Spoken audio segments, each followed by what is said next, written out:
The most important class of any entrance exam and the most famous topic is permutation and combination. Even in banking exams, so many of government exams, in MBA, in engineering exams, and so many interviews, this chapter is going to be very important. Let us understand what is permutation and combination. और जिसमें हम दो चीजें मैं आपसे promise करने जा रहा हूं जो हम डिफरेंट करने वाले हैं. मैं पूरे का पूरा परमुटेशन सॉल्व करूंगा और बिना परमुटेशन का फॉर्मूला लगाए, और कॉम्बिनेशन हम सॉल्व करेंगे एक बिल्कुल डिफरेंट मेथड के साथ, जिससे जो भी बच्चों का कंफ्यूजन रहता है कहाँ परमुटेशन अप्लाई करना है, कहाँ कॉम्बिनेशन अप्लाई करना है, उस सब का दिक्कत आज खत्म हो जाएगा.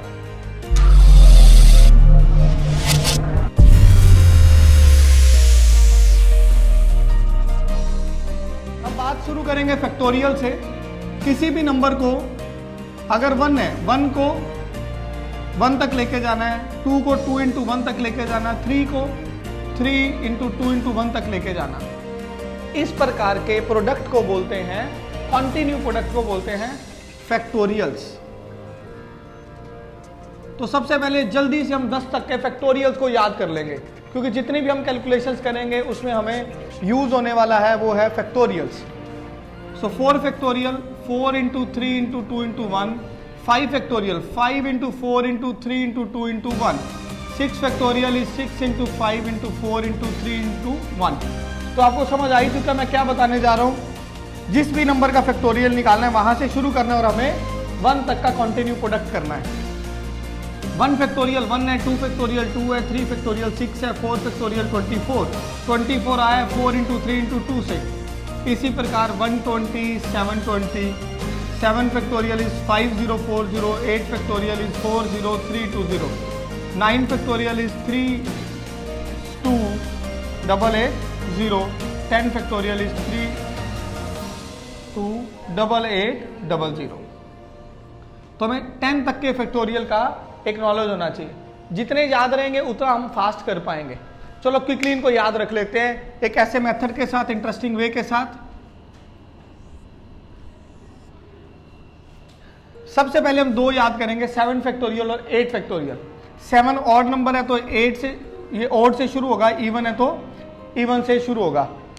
5 4, जैसे हम लिखते हैं 5 4 4 3 2 4 3 2, बिल्कुल उसी प्रकार का ऑर्डर है. इसलिए 2 नंबर मेरे को बहुत पसंद है. 7 factorial is 5040, 8 factorial is 40320. 9 factorial मैं ऐसे लिखता हूं 3 2s are 6 880, और 10 फैक्टोरियल ऑब्वियसली एक 10 और 0 एक्स्ट्रा लगा देंगे. इन 5 को याद करने के लिए बहुत आसानी से मल्टीप्लाई भी कर सकते हैं मन में. 1 फैक्टोरियल 1 है, 2 फैक्टोरियल 2 है, 3 फैक्टोरियल 3 इंटू 2 6 है, 4 फैक्टोरियल 24 और 5 फैक्टोरियल 120. यस. सो इस चीज से हम जनरल डेफिनेशन निकालते हैं फैक्टोरियल का. जनरल डेफिनेशन है हमारे पास n फैक्टोरियल. हम क्या लिख सकते हैं, n और उसके बाद n-1, उसके बाद एक और छोटा n-2 अप टू 3 2 1. तो फैक्टोरियल भी जिस भी नंबर का हमें निकालना है वहां से लेके एक कम करते तक हमें 1 तक जाना है. अगर मैं इस n को छुपा लूं और इसको देखूं, ये कहां से शुरू हो रहा है, n-1 से, n-1 n-2, तो मैं इसको लिख सकता हूं n-1 का factorial. So n factorial is n into n-1 factorial. You know दोस्तों, बहुत बार मैं देखता हूं 0 फैक्टोरियल 1, ये बच्चों को क्लियर नहीं होता है. इसको भी जान लेते हैं इसी फॉर्मूले के साथ. अगर हम इसमें n को 1 पुट कर दें, n को 1 पुट करते ही 1-1 0 हो जाएगा. सो यहां से 1 फैक्टोरियल हमारे पास कितना है, 1, and we are having 0 factorial as a 1. हमने एक और प्रूफ जान लिया. तो 0 फैक्टोरियल 1 है, 1 फैक्टोरियल 1 है, 2 फैक्टोरियल 2 है, 3 factorial 4 factorial 5 factorial 6 factorial 8 factorial 9 factorial 3 2 and 10 factorial एक 0 और लगा देंगे. तो 10 तक बहुत है हमें याद करने के लिए. 2 फॉर्मूले, इनके मीनिंग को भी जानेंगे, लेकिन एक बार हम फॉर्मूला जान लेते हैं जो हम यूज करने वाले हैं. NPR और LCR। किसी भी चैप्टर को शुरू करने से पहले उसकी नोटेशंस का अगर समझ आ जाए, क्या क्या नोटेशन हम यूज करने वाले हैं, तो चैप्टर को समझना आसान हो जाता है।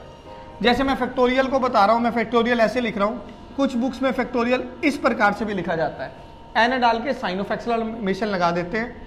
अब मैं 1 फैक्टोरियल को इस प्रकार से लिख सकता हूं, मैं 2 फैक्टोरियल को इस प्रकार से लिख सकता हूं, 3 फैक्टोरियल को इस प्रकार से, 4 फैक्टोरियल को इस प्रकार से भी मैं लिख सकता हूं।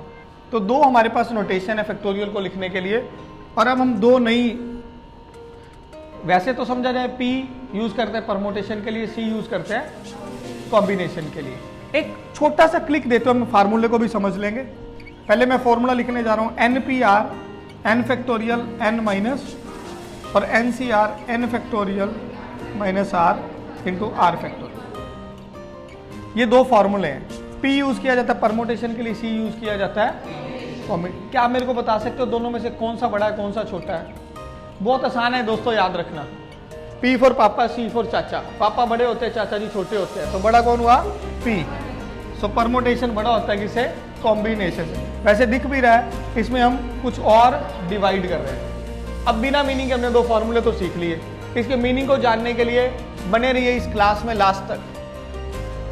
तो अभी मैं इनको इरेज करने जा रहा हूं, फैक्टोरियल्स, और हम शुरू करेंगे जानना P और C, पापा और चाचा, अपने ही फैमिली मेंबर्स को जानना, परमोटेशन और कॉम्बिनेशन को। मेरा एक दोस्त था, उसने मेरे साथ नॉन मेडिकल रख लिया। बड़ा कंफ्यूजिंग था वो, उसको समझ ही नहीं आ रहा था क्या करना चाहिए। बुक शॉप वाले के पास चला गया और बुक शॉप पे आंटी जी बैठे थे। अंकल उस दिन छुट्टी पे थे, हमारे बगल में एक बुक शॉप था। आंटी जी को जाके बोलता मेरे को बुक्स दे दो। तो कहते क्या रखा बेटा तुमने? कहते मैंने नॉन मेडिकल रखा है। तो किस चीज़ का बुक चाहिए? कहते मेरे को फिजिक्स का बुक चाहिए, मेरे को केमिस्ट्री का बुक चाहिए और मेरे को मैथमेटिक्स का बुक चाहिए। अब अंकल तो थे नहीं, अंकल आंटी को भी ज़्यादा पता नहीं था। आंटी ने क्या किया, 4 बुक्स लाके फिजिक्स की रखी, 3 केमिस्ट्री की लाके रख दी और 2 मैथमेटिक्स की लाके रखी। ऐसी सिचुएशन आपके साथ भी बहुत बार बनी है। आप मार्केट में जाते हैं, आप कहते हो भैया टॉप दिखा दो, जीन्स दिखा दो। अब जीन्स और टॉप आपको लेने हैं, तो बहुत सारे कलर्स हो जाते हैं आपके पास, डिज़ाइन। पहले तो आपको डिज़ाइन पसंद आता है, डिज़ाइन पसंद आने के बाद नखरे और शुरू हो जाते हैं, भैया का इसमें और कलर है क्या? फिर आप और कलर की ओर देखते हो, है ना।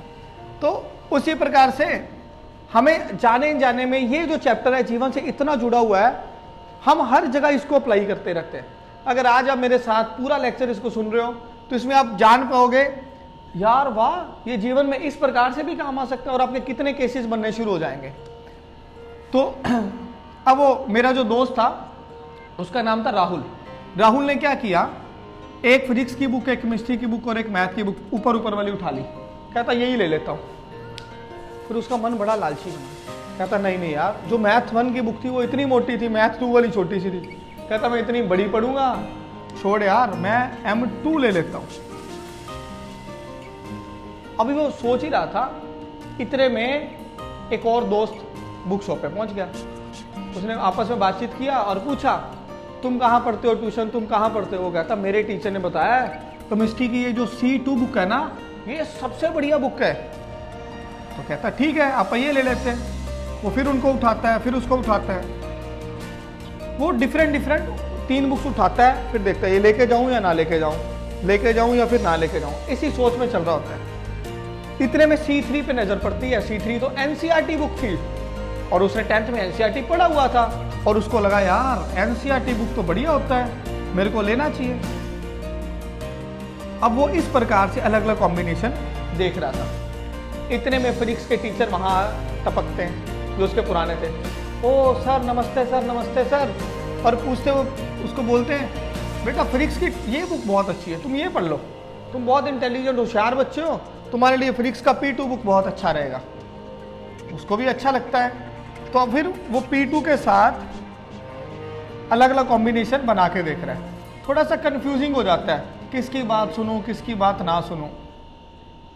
इतने में वो सर चले जाते हैं। जैसे ही वो सर जाते हैं, वो सर, उसको पता था ये सर मेरे को ज़्यादा होशियार समझ रहे हैं, ये पुराने वाला राहुल समझ रहे हैं, अब उतना तो मैं पढ़ता नहीं हूँ। तो P3 बुक ठीक है, P3 कौन सी हुई?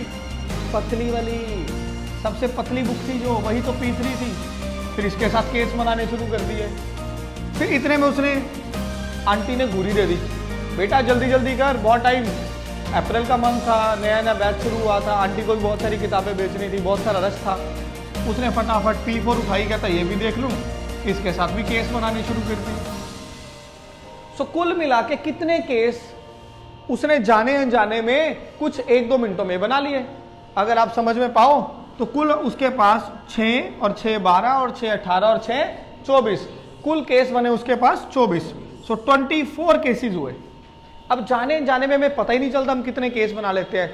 इस चैप्टर को पूरा पढ़ने के बाद, इस वीडियो के बाद आपको समझ आएगा हम जाने अनजाने में नहीं, हम पूरी सजगता के साथ आज के बाद कितने केस बनाने वाले हैं। आप कुछ भी खाने के लिए जा रहे हो, आप कहते हो ना यार ऐसा करो एक डोसा पैक कर दो, कौन सा डोसा? पनीर डोसा, मसाला डोसा। अब आपको समझ आएगा क्या खा रहे हो, किस वे से खा रहे हो। आप अपनी डाइट को खुद से बना सकते हो। इवन चाहे आप कंस्ट्रक्शन कर रहे हो, दुनिया का कोई भी काम करने जा रहे हो, ये chapter I am guarantee you आपको जीवन में बहुत काम आने वाला है। तो इस कंसेप्ट को समझते हैं भी हमेशा आपको केस ना बनाने पड़े, उसके अलावा आपको क्या कर सकते हो, तो उसको सबसे पहले देखना है। अब इस कंसेप्ट को पकड़ने जा रहे हैं। जो भी क्वेश्चन आप करो सबसे पहले हमें देखना होता है हमें कितने काम करने हैं। जितने काम करने हैं उतनी लाइंस लगा लो। सो यहाँ आपको काम करने थे 3। आपको फिजिक्स का किताब खरीदना है, आपको केमिस्ट्री का किताब खरीदना है और आपको मैथमेटिक्स का किताब खरीदना है। सो 3 काम थे। जितने काम करने उतनी लाइंस लगा लेनी है। फिर आपको देखना है पहले काम को करने के कितने वेज हैं। पहले काम को आप 4 वे से फिल कर सकते हो। यहाँ पर आएगा आपको कितने वे से फिल करना है। आपको 4 वे से फिल करना है। फिजिक्स की बुक को, केमिस्ट्री की बुक को फिल करने के लिए आपके पास 3 वेज हैं और मैथ की बुक को फिल करने के लिए आपके पास 2 वेज हैं। तो 4, 3 और 2 ये कुल हो गया 24। अब यहाँ पूछने वाला प्रश्न ये है, यहाँ मैंने मल्टीप्लाई क्यों किया?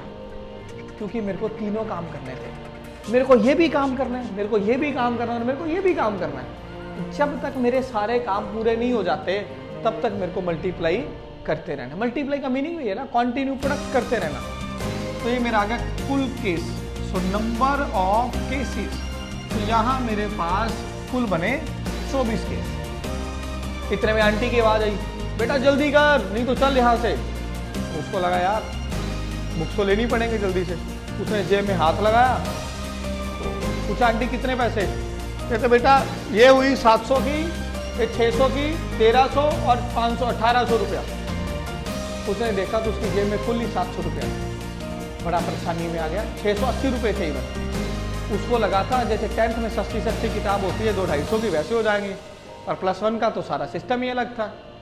तो अब उसको क्या करना पड़ेगा? तो कहता आंटी तो घूर रही है, ये तो बोल के नहीं जा सकता नहीं लेके जाऊंगा, बाद में आऊँगा। आंटी से बनती भी है, सारा बना इमेज खराब हो जाएगा। कहता चलो एक बुक में ले चलता हूँ। अब उसको क्या करना है? एक ही बुक लेके जानी है। कितने काम करने हैं? 1। और उस किताब को लेने के लिए उसके पास कितनी ऑप्शन है? 4 फिजिक्स की किताबें हैं, 3 केमिस्ट्री की हैं और 2 मैथ्स की हैं। सो कुल मिला के उसके पास काम करने के लिए कितना हुआ? 9। सो उसके पास 9 केस हुए। इस बार मैंने क्या किया? प्लस। यहीं से हमारे चैप्टर की शुरुआत होगी।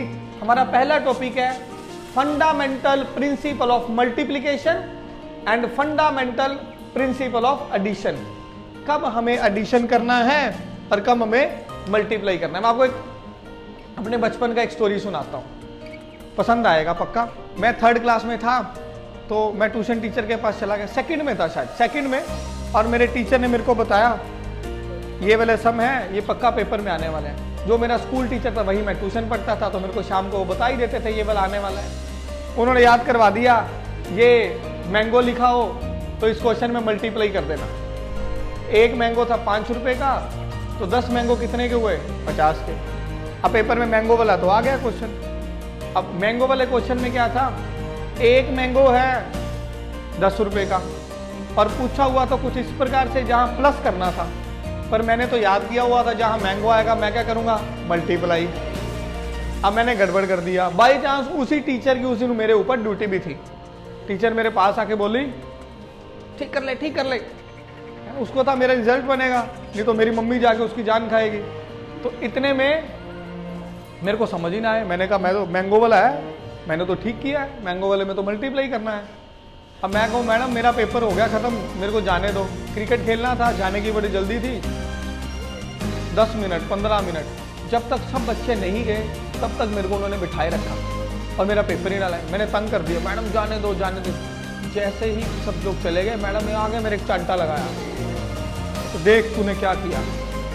फिर मैंने उस क्वेश्चन को मैडम नहीं कर दिया, इसको इरेज कर और इसको ठीक कर ले।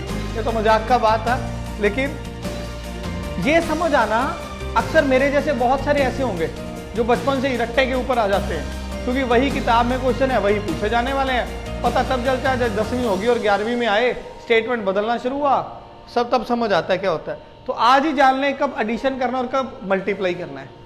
जब तक हमारे सारे काम पूरे नहीं होते हैं तब तक हमें मल्टीप्लाई करना है। जब सभी कामों में से हमें एक ही चॉइस करनी है तब हमें एडिशन करना है। एडिशन करने के लिए मैं लिखता हूं 1 फ्रॉम ऑल, और मल्टीप्लाई के लिए मैं लिखता हूं आपके लिए 1 फ्रॉम ईच। ये दो सिद्धांत मैंने आपसे शेयर किए। अब मजे की बात क्या है, परमोटेशन चैप्टर खत्म हो चुका है। सारे का सारा परमोटेशन यहां से मैं सॉल्व करूंगा बिना फॉर्मूला लगाए, केवल इसी के अंदर से। शुरुआत करते हैं हम परमोटेशन की, फिर बाद में पढ़ेंगे हम कॉम्बिनेशन। तो आज का हमारा लेक्चर बेसिकली अभी रहेगा पूरा परमोटेशन के। परमोटेशन को बोला जाता है अरेंजमेंट। आप जैसे ही मैंने वर्ड बोला अरेंजमेंट, अब आपको समझ आना हो जाएगा परमोटेशन क्या।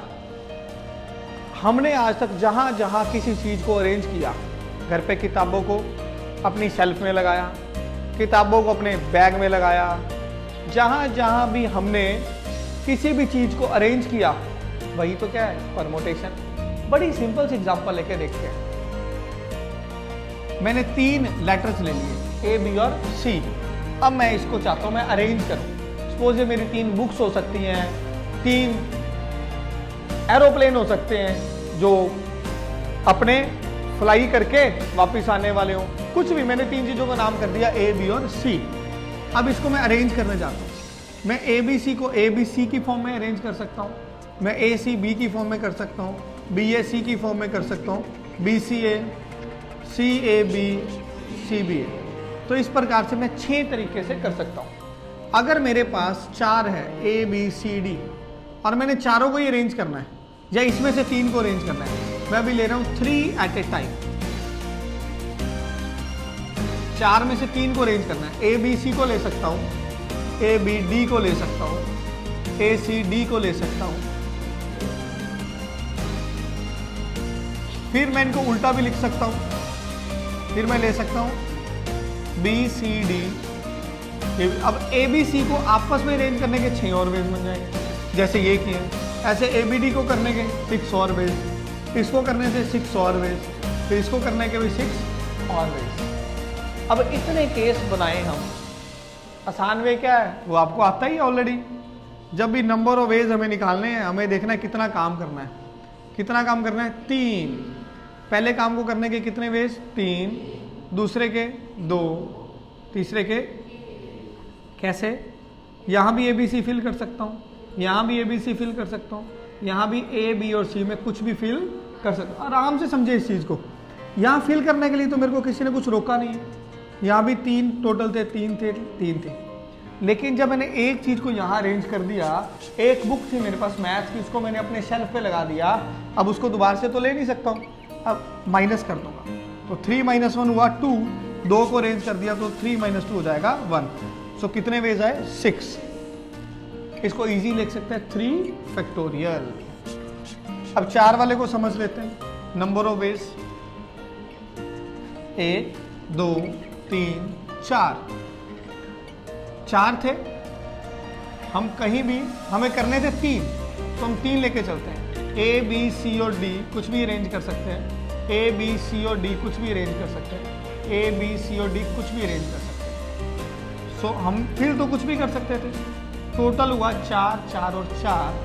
चारों में से एक अरेंज करती है, कम हो गया, कितना बच गया, 3। 2 कम हो गया, कितना बच गया, 2। ये हो गए 24, 24। तो वही तो था हमारा 6 + 6 + 6 + 6 दैट इज 24। तो बजाय कि हम इतने केस बनाए, हमारे पास कितना सिंपल मेथड है। कभी भी कोई भी अरेंजमेंट्स करना है, क्या करना है, जितने काम करने हैं लगा दो। घर पे भाई बहन की शादी है, कार्ड बांटने जाना है, अब आपको अरेंजमेंट करना आ रहा है, जितने काम करने हैं। अब उसमें क्या देखोगे, कितने व्यक्ति हैं आपके पास, कितने व्यक्ति हैं, 4 लोग हैं कार्ड बांटने वाले, है ना, और चारों इक्वली कहीं भी जाके कार्ड बांट के आ सकते हैं। अब कितने कार्ड हैं उस वजह से हम उसका अरेंजमेंट कर सकते हैं। कि मैं आपको डिफरेंट बीच में एग्जांपल इसलिए दे रहा हूँ, आपका इंटरेस्ट बना रहे, आपको समझ में आए।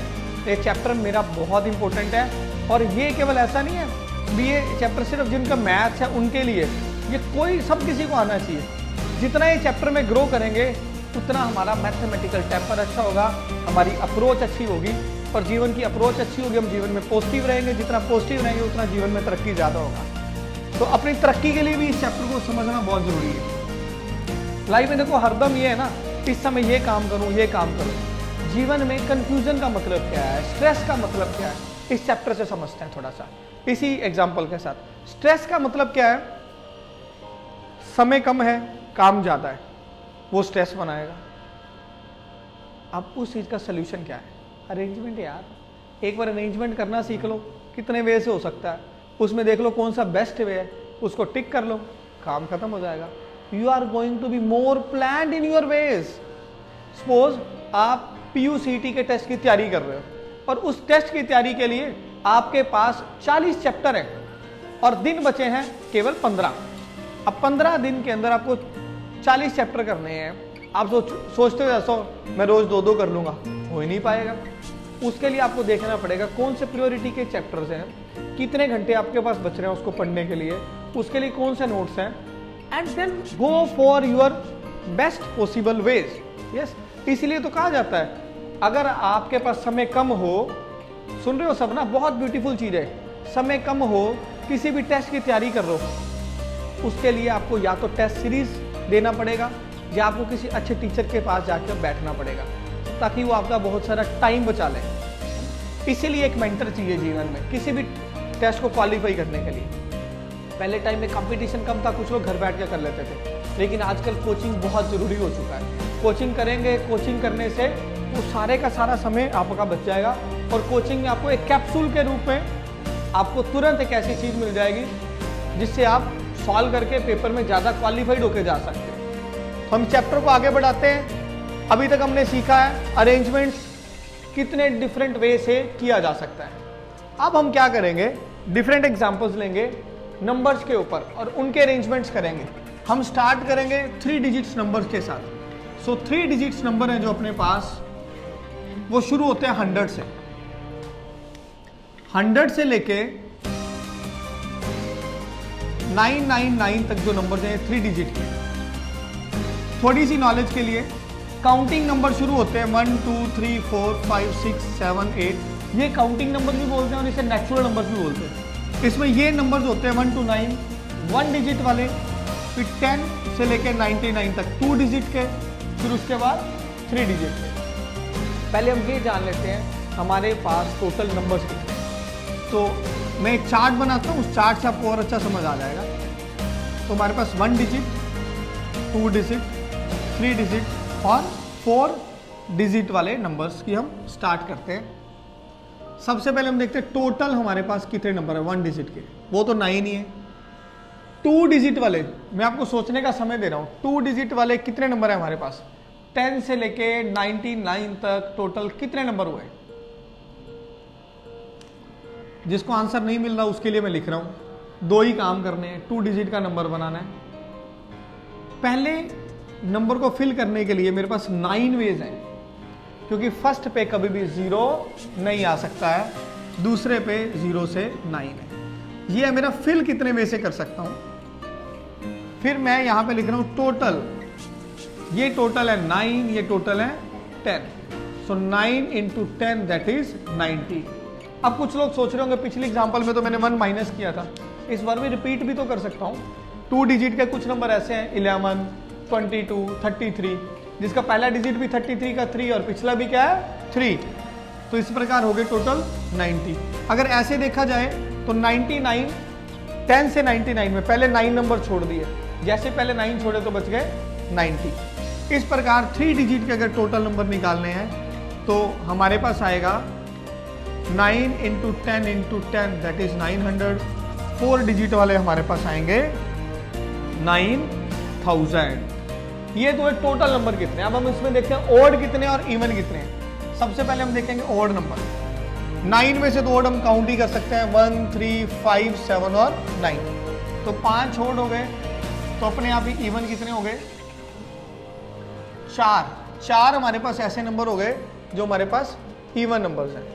2 डिजिट वाले नंबर्स की बात कर रहे हैं हम और ओड नंबर है, हम केस बनाने सीखते हैं।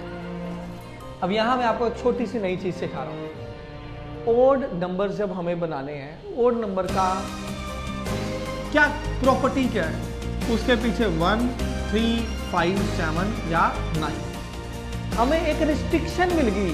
वो रिस्ट्रिक्शन क्या है? हमारे नंबर के पीछे या तो 1 आएगा या 3 या 5 या 7 या 9, और हमारे नंबर के आगे क्या क्या आ सकता है? 0 तो आएगा नहीं, 1 से लेके 9 तक। अब ये टोटल हुए हमारे पास 9, ये टोटल हुए 5। यहाँ एक नया चीज सीख रहे हैं, मेरा खुद का बनाया दोस्तों एक formula RF। R for restriction, F for fill, F for first. Restriction, fill, first. जब भी हम क्वेश्चंस को करेंगे, जो चीज रिस्ट्रिक्टेड है उसे पहले फिल कर दो। जीवन में भी यही है। मम्मी ने बोल दिया बेटा पहले खा लो फिर खेलने के लिए जाना, खा के चले जाओ, बच जाओगे, नहीं तो मार पड़ेगी। जिस चीज के लिए जीवन में रिस्ट्रिक्शन लगाया जाता है उसको रिस्ट्रिक्ट कर देना है।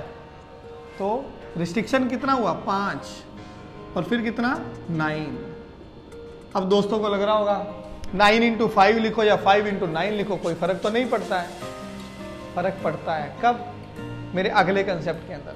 ये जो मैं कंसेप्ट आपके साथ शेयर कर रहा हूं, इसमें मैं वो ले रहा हूं जिसमें डिजिट को रिपीट किया जा सकता है।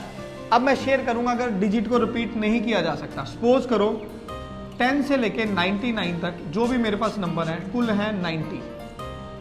इन 90 नंबर्स में कुछ नंबर ऐसे हैं जो रिपीट कर रहे हैं, जैसे कि 11 22 33 44 55 66 99। अब मैं बनाऊंगा ओड नंबर्स बनाऊंगा जिसमें मैं ऊपर लिखूंगा यहां ओड नंबर्स। मैं अपने स्पेस को ड्राइव कर लेता हूं, इसको इरेज करके ओड नंबर बनाएंगे 2 डिजिट वाले। वैसे तो अगर आप काउंट करके देखो, टोटल नंबर थे अपने पास 90, 45 इवन है, 45 ऑड है, सो दैट आर 45 एंड 45। लेकिन अब हम क्या कर रहे हैं, जो हमारे पास रेपिटेशन वाले थे वो ओड छोड़ दिए, 5 छोड़ दिए। 45 में से जब मैं 5 छोड़ दूंगा कितने बनेंगे? 40। देखते हैं फॉर्मूले से कैसे आएगा। 1 3 5 7 9 और 1 2 9, ये हम फिल कर सकते हैं। टोटल हुए 9 और 5। Restriction fill first. अब इसमें से एक तो हमने यूज कर दिया, अब हमें डिजिट को रिपीट नहीं करना है। जो इसमें यूज कर ले वो यहाँ पे नहीं करेंगे, तो -1 कर देंगे, ये बनेगा 8। 8 × 5 इज 40। तो ऑड नंबर वैसे हमारे पास 2 डिजिट के 45, जिसमें से अगर डिजिट रिपीट नहीं करें तो हमारे पास बनेंगे बिल्कुल इसी प्रकार इवन नंबर। जब हम इवन नंबर की बात करते हैं तो इवन नंबर हमारे पास कितने हैं? 45, और छोड़ेंगे तो कितने आ जाएंगे? पर निकालना भी इजी है। अब यहां मैं आपको इंपॉर्टेंट क्वेश्चन का एक लिस्ट दे रहा हूं जो बिल्कुल डिजिट के कंसेप्ट के साथ ही जुड़ा हुआ है। वो कुछ ऐसा है, when digits are not repeated, जब डिजिट्स हमारे रिपीट नहीं कर रहे हैं तब हम बना रहे हैं 3 डिजिट नंबर्स। वैसे तो सबको पता ही है 3 डिजिट 100 से लेके 999 तक, और कुल हो जाएंगे 900, जिसमें से 450 ऑड और 450 इवन।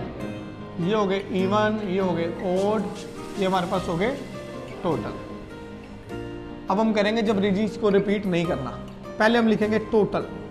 काम करने हैं 3, क्या क्या फिल कर सकते हैं? 1 to 9, 0 to 9, सो टोटल हुए अपने पास 9, 10, 10, 9, 10, 10, दैट इज 900। अब अगर डिजिट्स को रिपीट नहीं करना, पहले 9 थे, इसका मतलब 1 to 9 में एक डिजिट हम तो ऑलरेडी यूज कर चुके हैं, यहाँ 1 माइनस करेंगे, ये बचेगा 9, 2 यूज हो चुके हैं, ये बचेगा 8, so 9 9s are 81 into 8, that is 648। ये पेपर में आया क्वेश्चन है। How many 3 digit numbers are there which having digits are not repeated, that are 648। मैं ऐसे इसको याद रखता हूं, मैं बोलता हूं बच्चों को भी याद रखने के लिए। 8 का स्क्वायर कितना है? 64। There is no logic, just to remember. अब इसमें हमारे पास ओड नंबर कितने हैं? काम तो 3 ही करने हैं। ओड के लिए पीछे क्या आएगा? 1 3 5 7 9, यहां पे क्या आएगा? 1 to 9, यहां पे क्या आएगा? 0 to 9। टोटल कितने हुए? 9, 10 और 5। रिस्ट्रिक्शन फिल फर्स्ट, पहले 500 में से 1 लगा दिया, 1 यूज हो चुका है 8, 2 यूज हो गए 8, तो ये बच गया अपने पास 8 into 8 5s are 40, that is 320। ये हो गए ऑड। और इवन जब भी आपको निकालने हैं दोनों को माइनस कर दो, 328। सो 3 डिजिट का कंसेप्ट हुआ पूरा। बिल्कुल इसी प्रकार से आप 4 डिजिट का कंसेप्ट बना सकते हो खुद से। 3 डिजिट की जगह क्या ले लेंगे हम? 4 ले लेंगे। सो 4 डिजिट के जो टोटल होंगे वो हमारे पास कितने आएंगे? मैं यहां लिख देता हूं आपके लिए। 4 डिजिट वाले शुरू होंगे 1000 से, कहां तक जाएंगे? 9999 तक। सो टोटल हो गए अपने पास 9000। इसमें से 45 ओड और 45 ये तो था जब डिजिट रिपीट हो रहे हैं। जब डिजिट रिपीट नहीं हो रहे फिर हमें कैसे पढ़ना है? टोटल के लिए यहीं से अगर आप बढ़ा लें 9987, तो वो अपने पास बन जाएगा 4536। याद रखना भी इजी है। 9 4s are 9 5s are 45, 45 36। Yes. और इसमें से अगर हमें ओड नंबर लेने हैं तो ओड के लिए क्या है? 5 तो पीछे लगेंगे, देन 8 8 एंड 7। कितना बनेगा ये?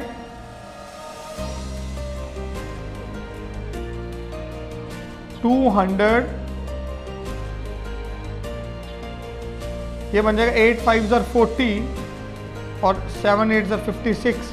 सो 0 4 2 2 4 0 और दोनों को माइनस कर देंगे तो इवन आ जाएगा 2296। यस। तो 4 डिजिट तक हो गया। आपको 5 डिजिट तक करना है तो 5 डिजिट का आप खुद से बना लेना। तो इससे आपको नंबर्स के साथ खेलना आ रहा है। हम कैसे बनाते हैं तो मैंने आपको रूल भी सिखा दिया। कोई भी रिस्ट्रिक्शन आ जाए उसको सबसे पहले फिल कर दो। रिस्ट्रिक्शन अगर आपको फिल करना आ गया तो उसके बाद बाकी सारे काम करने शुरू कर सकते हैं। अब इसी कंसेप्ट को हम लेके जाएंगे अल्फाबेट्स के ऊपर। डिक्शनरी कैसे पढ़ते हैं, डिक्शनरी कैसे बनती है, उन सारे कंसेप्ट्स को करेंगे हम इसी के साथ। बहुत ही आसान लग रहा होगा आप लोगों को, थोड़ा प्रैक्टिस करना पड़ेगा। मैथ्स का मतलब है प्रैक्टिस और बने रहना। जीवन में कुछ भी काम करने के लिए कॉन्टिन्यूटी चाहिए। जब एक चीज को पकड़ लेते हैं और जब तक वो समझ नहीं आ जाता उसको समझ के ही छोड़ना चाहिए। अगर बिना समझे छोड़ोगे तो आदत पड़ जाएगी जीवन में, मन बड़ा कच्चा हो जाएगा। मेरा बिल्कुल ऐसा है, एक टॉपिक पकड़ लो उसको पूरा फिनिशअप करो। जब वो पूरा फिनिशअप हो जाए तब हम नेक्स्ट के लिए जाएंगे। अब बात करेंगे हम लेटर्स की। किसी का नाम है राहुल। आज राहुल मेरा दोस्त मेरे को बहुत याद आ रहा है। अब तो मिला भी नहीं, कई साल हो गए। तो राहुल की अगर छेड़ बनानी हो तो बचपन में कैसे बनाते थे? ऐसे कैसे कहेंगे उसको? हुलार। कभी इधर वर्ड लेटर किया, कोई इधर लेटर किया और बन गया हुलार।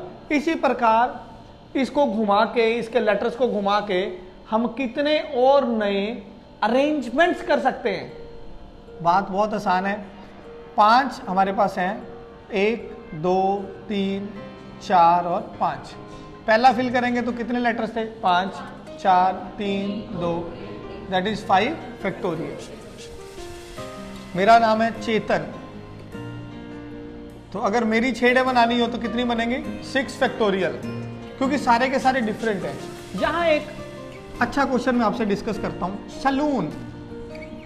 अब इसमें और इसमें क्या फर्क है कि इसमें भी 6 हैं, इसमें भी 6 हैं, लेकिन यहाँ पे 2 सेम हो गए। अगर 2 सेम हो गए इसका मतलब केस कब बनने जा रहे हैं? क्योंकि आप जब लिख रहे हो इस ओ को इधर लिख दो, इस ओ को इधर लिख दो, फर्क नहीं पड़ेगा। इसका मतलब आधे केस हो जाएंगे। जितने भी इसका अरेंजमेंट था, इसका अरेंजमेंट ही नहीं है। सुन रहे हो अच्छे से? जितना इसका अरेंजमेंट था, यहां मैं एक और क्वेश्चन लूंगा, धौलपुर। पहले इसकी बात करते हैं। इसमें टोटल बनने वाले थे 6 फैक्टोरियल, पर इन दोनों का जो अरेंजमेंट था उससे डिवाइड करेंगे, क्योंकि वो तो बनने नहीं वाला है। सो हमारे पास आ जाएगा 6 फैक्टोरियल 720 अपॉन 2, दैट इज 360। सो अगर आप सलून के जो वर्ड के लेटर्स है उनको आप अलग अलग करके लिखोगे तो आपके पास बनेगा 360 डिफरेंट वर्ड्स। अब क्वेश्चन है धौलपुर, ये मेरे एग्जाम में आया था इसलिए मैं शेयर कर रहा हूँ, मेरे को याद है क्वेश्चन क्या था। इसमें उसने कहा धौलपुर के लेटर्स को इधर उधर कर दो, पर एक शर्त रखनी है, उसमें पी यू और आर हमेशा इकट्ठे ही आने चाहिए और इसी शक्ल के साथ आने चाहिए। पी यू आर ऐसे ही होना चाहिए। अब पी यू आर को तो मैंने एक मान लिया, ये तो मेरा इकट्ठा ही आना चाहिए। 1 2 3 4 5, मेरे को 5 दिख रहे हैं, एक ये दिख रहा है डी, एक एच, एक ओ एल और ये मेरे को एक दिख रहा है। तो 5 है, 5 को मेरे को पता ही है, 5 लेटर्स को अरेंज करने के लिए 5 का फैक्टोरियल मेरा आंसर आ गया। इसमें एक क्वेश्चन और बन सकता है, एक था पी यू आर ही रहेगा, एक था पी यू आर को आपस में अरेंज कर सकते हैं, पी यू आर हो सकता है, आर यू पी हो सकता है, तो इसका आपस में अरेंजमेंट हो सकता है 3 फैक्टोरियल वे के साथ। एक क्वेश्चन है इसमें धौलपुर का। एक और अच्छा क्वेश्चन ले रहा हूं मैं,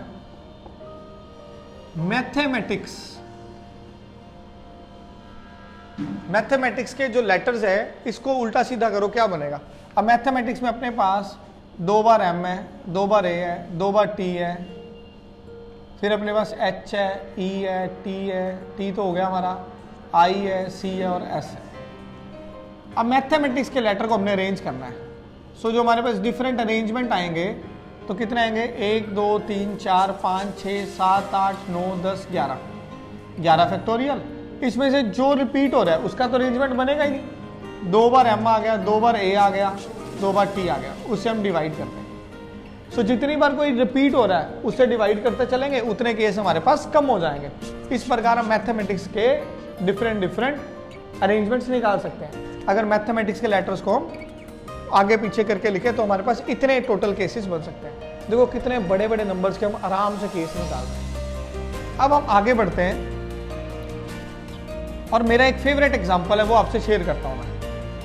एक बार 4 बॉयज थे और 4 ही गर्ल्स थी। अब उन्होंने आपस में, आज बॉयज ने प्लानिंग कर ली, गर्ल्स बोलती बहुत थी, कहते आज हम उनको इकट्ठे नहीं बैठने देंगे, या कुछ और भी मीनिंग हो सकता है, वो तो पता नहीं अब क्या मीनिंग हो सकता है। तो अब प्लानिंग किसने की? बॉयज ने। वो पहले ही बैठ गए। उन्होंने क्या किया, यहाँ पे बॉय बैठ गया, यहाँ पे बॉय बैठ गया, यहाँ पे बॉय बैठ गया, यहाँ पे बॉय बैठ गया, चारों बॉयज बैठ गए। सो 4 boys can sit in 4 factorial veg. 4 factorial से वो बैठ सकते हैं, तो बैठ गए। और बीच में इतनी जगह छोड़ी, चेयर लगा दी उन्होंने, ये चेयर्स लगा दी और गर्ल्स को बोला आ जाओ भाई, फोन करके बुला लिया और खुद से बैठ रहे हैं, अपना मस्त होकर बैठे हैं। अब पहली गर्ल आती है, जो पहली गर्ल्स थी उसके पास 1 2 3 4 5 वेज थे, कहीं भी बैठ सकती थी। सेकंड आई, उसके पास 4 बच गए, फिर अगली के पास 3, अगली के पास 2 और अगली के पास 1 होगा नहीं भाई, 4 ही थी, तो अपने पास 4 ही गर्ल्स थी। तो 4 बॉयज भी बैठ गए, 4 गर्ल्स। टोटल जो हमारे पास केसेस बनेंगे वो बनेंगे 4 factorial into 5 into 4 into 3 into 2। इस प्रकार हम 4 बॉयज और 4 गर्ल्स को बिठा सकते हैं, जिसमें girls never sit together, no 2 girls sit together. इस क्वेश्चन में वापस आ सकते हैं हम ढोलपुर वाले पे, इसमें था पी यू आर इकट्ठा ही आएगा, ये भी हो सकता है पी यू आर इकट्ठा नहीं आएगा। अगर पी यू आर इकट्ठा नहीं आएगा तो टोटल केस देख दो, टोटल अपने पास 7 है, 7 फैक्टोरियल, इकट्ठा आएगा 5 इंटू 3 फैक्टोरियल, उसको माइनस कर सकते हैं। पर इस क्वेश्चन में ये कंसेप्ट नहीं लग सकता है, दोनों में डिफरेंस है, आपको ढूंढना है वो डिफरेंस क्या है, इसलिए मैंने दोनों साथ साथ एग्जाम्पल दिए।